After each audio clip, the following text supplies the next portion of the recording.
बिहार की हाजीपुर सीट को लेकर एनडीए के दो सहयोगी दल आपस में ही आमने सामने हैं। जो आपको बता दें कि चिराग पासवान और पशुपति कुमार पारस जो है वो हाजीपुर सीट को लेकर अक्सर एक दूसरे के आमने सामने आ जाते हैं और दोनों दावा ठोकते हैं कि हाजीपुर सीट पर उनका अधिकार है।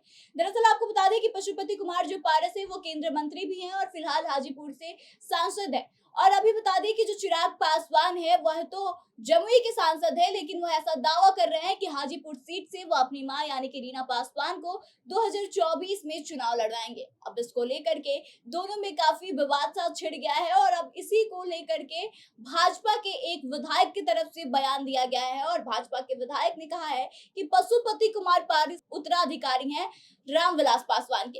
वैसे आपको बता दें कि इससे पहले चिराग पासवान कई बार इस बात को कहते आए हैं कि वह असली उत्तराधिकारी हैं रामविलास पासवान के, और वहीं जो पशुपति कुमार पारस है वह इस बात को कहते आए हैं कि उनके बड़े भाई जो है उन्होंने ही उन्हें हाजीपुर की सीट दी थी, इसलिए असल मायने में वह उत्तराधिकारी हैं और वह कभी भी हाजीपुर सीट को नहीं छोड़ेंगे।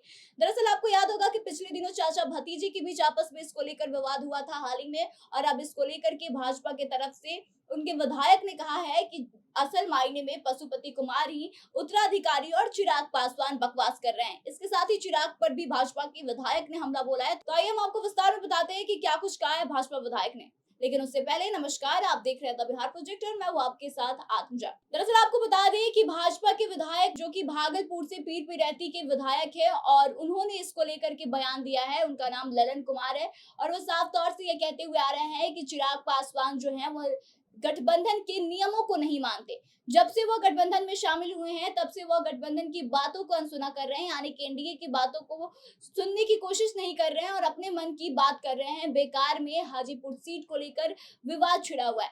उन्होंने कहा कि रामविलास पासवान ने अलौली से राष्ट्रीय राजनीति छोड़ी थी तो उस समय उन्होंने उस सीट को पशुपति कुमार पारस को दिया था। वहीं जब उन्होंने सक्रिय राजनीति से संन्यास लिया था तो उन्होंने अपने हाजीपुर सीट को अपने छोटे भाई पशुपति कुमार पारस को दी थी। और पशुपति कुमार पारस जो है उन्होंने उस सीट को बखूबी बनाए रखा, उनकी जगह को कायम रखा। तो इस तरह से उनका साफ तौर से कहना था ललन कुमार का कि पशुपति कुमार पारस जो है उन्होंने काफी संघर्ष किया है, उनके मुकाबले चिराग पासवान कुछ भी नहीं है।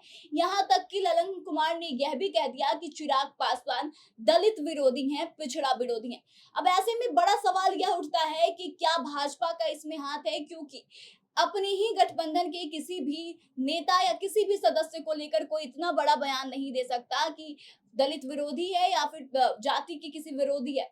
साथ ही आपको बता दें कि ललन सिंह की तरफ से यह भी कहा गया है कि जो रामविलास पासवान थे वो हाजीपुर सीट से 8 बार जीते थे और उनके इस जो भी रिकॉर्ड रहा है उसको पशुपति कुमार पारस ने बड़े ही बखूबी से निभाया है। तो ऐसे में चिराग पासवान का बार बार यह दावा करना कि वह हाजीपुर सीट से अपनी मां को चुनाव लड़वाएंगे, यह कहीं ना कहीं गठबंधन के नियमों के खिलाफ है। अब इस तरह का बयान जो ललन कुमार की तरफ से दिया गया है उसके बाद से यही अनुमान लगाया जा रहा है कि चिराग और पशुपति कुमार पारस के बीच जो आपसी मतभेद चल रहा है इसको लेकर कहीं ना कहीं बीजेपी को शर्मिंदगी उठानी पड़ रही है। और इसी को लेकर के बीजेपी की तरफ से एक चिराग को मैसेज दिया गया है कि चिराग शायद अभी भी सामने आकर इस तरह की बयानबाजी ना करे, क्योंकि आपको बता दें कि पिछले दिनों चिराग पासवान ने कहा था कि वह हाजीपुर सीट से अपनी मां यानी कि रीना पासवान को चुनाव लड़ाएंगे। वहीं इसके जवाब में जो है पशुपति कुमार पारस ने कहा था कि अगर वह ऐसा करते हैं तो मैं भी जमुई सीट से उनकी ही मां या बहन को चुनाव लड़वा दूंगा।